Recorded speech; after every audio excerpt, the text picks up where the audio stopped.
মোহনগঞ্জে বসতবাড়িতে হামলা ভাঙচুর ও লুটপাটের প্রতিবাদে ভুক্তভোগী সুমা আক্তারের সংবাদ সম্মেলন। নেত্রকোনার থেকে শঙ্কর চন্দ্র সরকারের পাঠানো তথ্য ও ভিডিওচিত্রে দেখুন বিস্তারিত। নেত্রকোনার মোহনগঞ্জ উপজেলার সুয়াইর ইউনিয়নের নলজুরি গ্রামে একদল দুর্বৃত্ত কর্তৃক বসতবাড়িতে প্রবেশ করে বর্বরচিত হামলা, ভাঙচুর ও লুটপাটের ঘটনা ঘটেছে। এই ঘটনার প্রতিবাদে এবং জীবনের নিরাপত্তা চেয়ে 13 জানুয়ারি 2026 মঙ্গলবার বিকালে নিজ গ্রাম নলজুরিতে এলাকাবাসীকে সাথে নিয়ে সংবাদ সম্মেলন করেছেন ভুক্তভোগী সুমা আক্তার।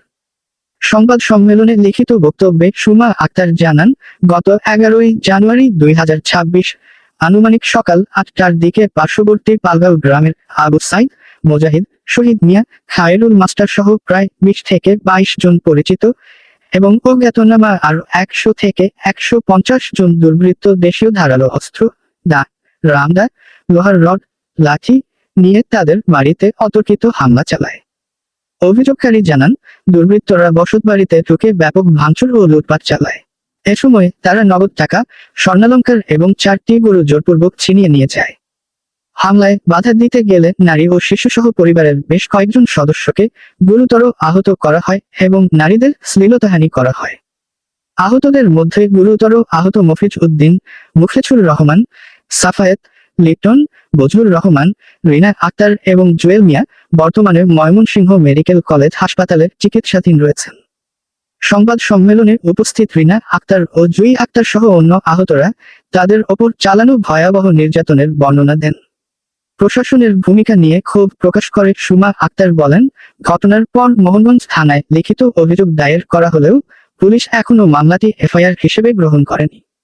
এর ফলে আসামিরা প্রকাশ্যে ঘুরে বেড়াচ্ছে এবং আমাদের পরিবারকে মিথ্যা মামলা দিয়ে হয়রানি ও প্রাণনাশের হুমকি দিচ্ছে। আমরা চরম নিরাপত্তাহীনতায় দিন কাটাচ্ছি। স্থানীয় জনপ্রতিনিধিদের মধ্যে সংবাদ সম্মেলনে উপস্থিত সাবেক মেম্বার বাবুল মিয়া এবং বর্তমান মেম্বার স্বপন মিয়া এই ন্যাক্কারজনক ঘটনার তীব্র নিন্দা জানিয়ে সুমা আক্তারের পরিবারের জন্য ন্যায় বিচার দাবি করেন। সুয়াইর ইউনিয়নের চেয়ারম্যান সোহেল রানা জানান, এই ঘটনায় এলাকায় চরম আতঙ্ক ও চাপা ক্ষোভ বিরাজ করছে। পরিস্থিতি শান্ত রাখতে এবং ভুক্তভোগীদের অধিকার প্রতিষ্ঠায় মামলাটি দ্রুত আমলে নিয়ে আইনানুগ ব্যবস্থা নেওয়ার জন্য প্রশাসনের কাছে জোর দাবি জানাচ্ছি। এই বিষয়ে মোহনগঞ্জ থানার officer in charge OC Mohammad Hafizur Rahman জানান, অভিযোগ প্রাপ্তি সাপেক্ষে বিষয়টি তদন্ত করা হচ্ছে। তদন্তের ভিত্তিতে দ্রুত আইনানুগ ব্যবস্থা গ্রহণ করা হবে। সংবাদ সম্মেলন থেকে ভুক্তভোগী সুমা আক্তার ও নলজুরি গ্রামবাসী অনতিবিলম্বে অপরাধীদের গ্রেপ্তার এবং দৃষ্টান্তমূলক শাস্তির জন্য প্রশাসনের ঊর্ধ্বতন কর্মকর্তাদের হস্তক্ষেপ কামনা করেছেন। বাড়িতে আইসা 11 তারিখ সকাল 8টা বাজে ভাঙচুর করছে, বাড়িতে মারধর করছে, মহিলাদেরকে নিয়ে অনেক মারছে। এই ফার্নিচার, ঘরে যাবতীয় যা যোগাল যন্ত্র আছে সব ভাঙছে, অলংকার পাতি নিছে এবং আমাদেরকে শিশু বাচ্চারা নির্যাতন করছে এবং মিথ্যা মামলায় আমরাকে আসামি দিছে। কিন্তু আমরা এটার প্রতিবাদ চাই, আমরা মামলা নিতে চাই না, কিন্তু আমরা এটা ন্যায় বিচার চাই ছিল। ওই যে 11 তারিখ সকাল 8টা বাজে বাড়িতে ভাঙচুর করছে, মহিলাদেরকে মারছে। তারিখ সকাল 8টায় মুজাহিদ, আবু সাহিদ, শহীদ, আজমহল, আল মুজাহিদ, যুবলীগ নেতা আরো অনেকেই পুরা গ্রাম হাজ নিয়ে আসছে, কিন্তু আমরা মামলা নিচ্ছে না। ন্যায় বিচার চাই আর কি, পাই আর কি।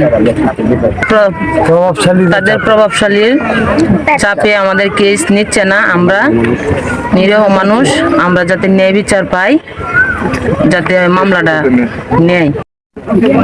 তারা আমাদের বাড়িতে এসে আমার মারলো, আমার ঘর ভাঙছে, আমার ঘরে যা ছিল সব নিয়ে গেছে। অনুমান করার মতোই না।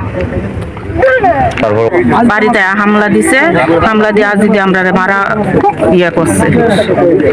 6 দিন আগে একটা খাবার টিলার নিয়ে ওরা সবাই মিললে 4-5 জন, মুজাহিদ, আল মুজাহিদ, তারপরে হইল আবু সাইদ, যুবলীগ নেতা, আর এই যে আজমল হইল সাংগঠনিক সম্পাদক ইউনিয়নের, এরা সকলে মিলিয়া এই আমার ছেলেটা মারছে। ছেলেটা মারলে পরে আমি গেছি বাজারে, আমি বাজারে গেলে পরে আমি বাজার তাদের মুরব্বী যারা আছে এদেরকে জিগাইলে পরে কইছে আমরা এর সাথে নাই, এরা খারাপ মানুষ, এরা খারাপ প্রকৃতি লোক, এরা সকলেই জানে, আমরা এর সাথে নাই।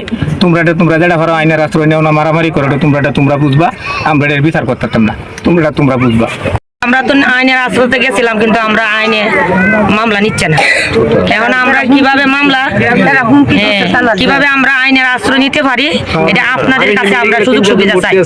থেকে আমি পাই